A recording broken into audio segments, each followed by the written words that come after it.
Assalamualaikum warahmatullahi wabarakatuh.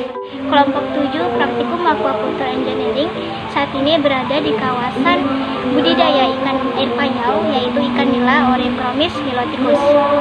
Jenis kolam budidaya yang digunakan di sini yaitu jenis kolam intensif, di mana kolam intensif merupakan jenis kolam di mana keseluruhan bagian kolamnya telah dibentuk menggunakan beton, baik dinding maupun dasar kolam.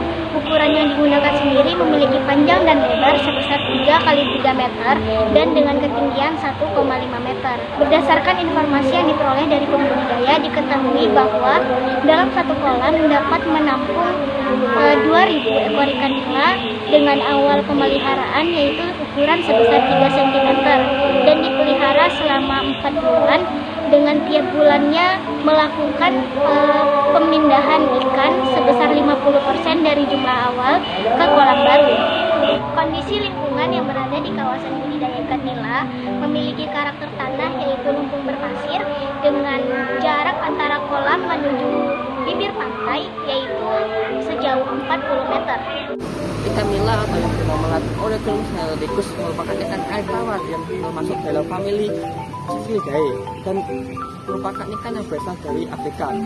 Benih ikan nila di Indonesia diintroduksi dari Afrika pada tahun 1969. Ikan nila termasuk jenis ikan yang jauh tetap berbahan lingkungan, memiliki sifat omnivora yaitu memakan segala, baik berupa plankton, fitoplankton, tanaman air, fauna bentik, detritus, dan bakteri yang berasosiasi dengan detritus dan mampu menyerap makanan secara efisien serta pertumbuhannya yang tepat dan tahan terhadap serangan penyakit.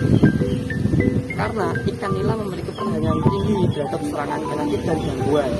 Ikan nila secara morfologi memiliki bentuk tubuh pipih, sisik besar dan kasar, kepala relatif kecil, mata tampak menonjol dan besar.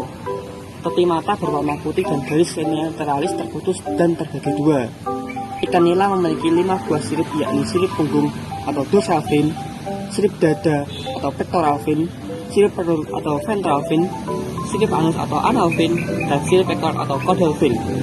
Ikan nila dikenal sebagai ikan yang memiliki toleransi sangat tinggi, baik toleransi terhadap salinitas, suhu, pH, dan bahkan kadar oksigen. Ciri khas ikan nila adalah garis-garis vertikal berwarna hitam pada sirip ekor, punggung, dan dubur. Selain itu, juga memiliki karakteristik sebagai ikan parental cat yang merawat anaknya dengan menggunakan mulut atau mouth breather. Ikan nila adalah termasuk ikan perairan tropis yang menyukai bawah dangkal. Ikan ini hidup di lingkungan air tawar, air payau, dan air laut.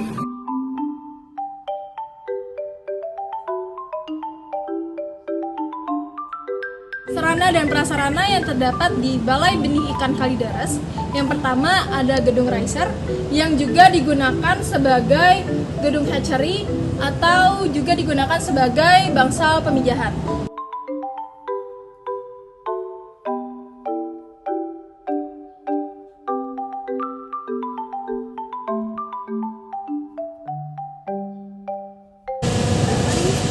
Sarana dan prasarana selanjutnya yaitu terdapat kantor, kemudian juga terdapat rumah dinas dan rumah jaga.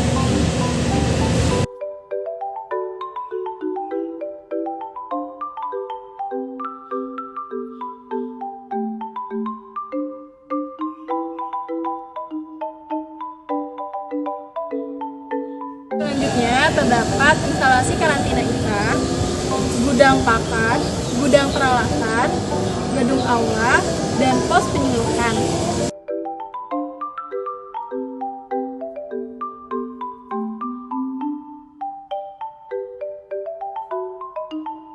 Itu kolam yang terdapat di Balai Benih Ikan Kalideres, yaitu terdapat kolam pemijahan, kolam pembenihan, dan kolam pembasaran. Jenis kolam yang terdapat di balai ini yaitu kolam beton atau kolam intensif, keramba, dan kolam terpal.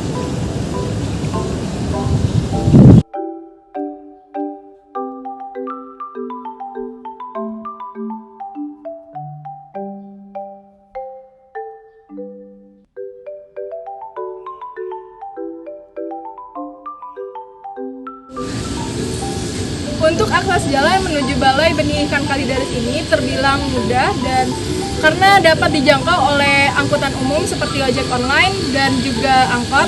Kemudian kondisi jalan yang berada di Balai Benih Ikan ini sendiri dapat dibilang bagus. Selanjutnya, sarana dan prasarana yang ada di Balai Benih Ikan Kalidaris ini ada rumah makan dan juga musola.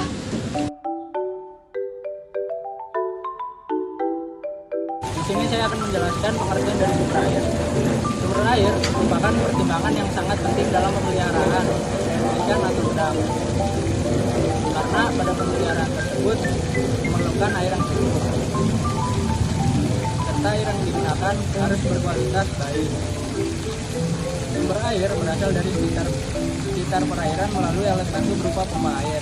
Pompa air merupakan alat yang digunakan untuk menyedot air dan memindahkannya ke suatu tempat atau kolam. Pompa air memiliki sistem yang nantinya akan mengambil air dari tambak, kemudian di saat keluar dan dimasukkan ke dalam filter yang berada di samping tambak. Di sini saya akan menjelaskan terkait unit penampungan air, yang dimana unit penampungan air itu saya mengambil tandon. Nah, tandon tersebut berfungsi sebagai menampung air yang dimana bila air tersebut tidak dapat berfungsi, maka kita memakai tandon. Dan posisi tandon yang bagus yaitu diposisikan di atas. Kenapa? Untuk mengikuti medan gravitasi bumi, yang dimana agar air tersebut berjalan mancur atau berjalan deras. Inlet adalah saluran atau lubang di sisi kolam yang berfungsi untuk mengalirkan air untuk budidaya pembesaran ikan nila. Jadi seperti ini.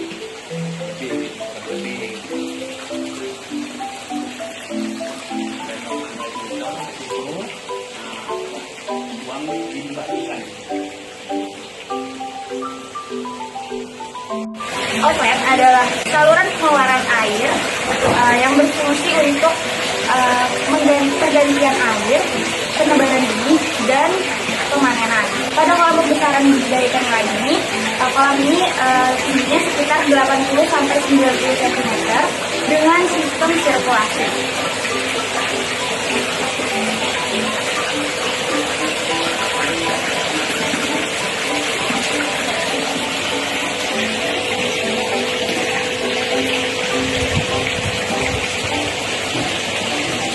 Pada kesempatan kali ini, saya akan menjelaskan terkait treatment yang digunakan pada kolam budidaya ikan nila, di antaranya yaitu manajemen kualitas air, penggunaan filter, dan penanganan penyakit.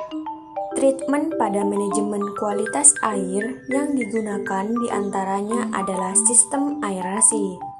Sedangkan alat-alat yang digunakan untuk mengontrol kualitas air diantaranya pH meter dan DO meter. Untuk treatment penanganan penyakit, selain mengontrol ikan yang terserang, cara lainnya yaitu dengan menambahkan garam pada kolam. Dalam pengelolaan untuk meningkatkan kualitas air dan mengurangi dampak lingkungan yang berbahaya dalam budidaya merupakan hal yang sangat penting. Salah satunya, treatment yang harus diperhatikan yaitu pemasukan air.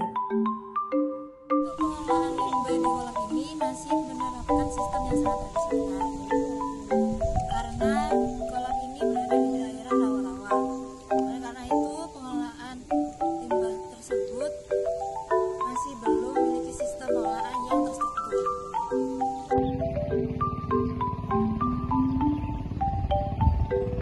Salah satu komponen budidaya adalah biosecurity.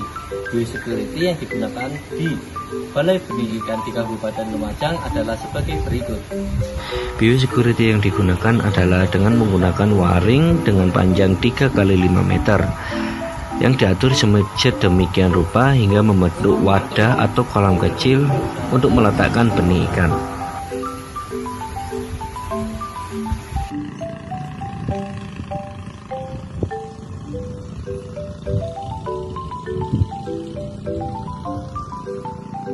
Security yang digunakan pada kolam indukan adalah dengan menggunakan waring yang diikat pada paralon inletnya.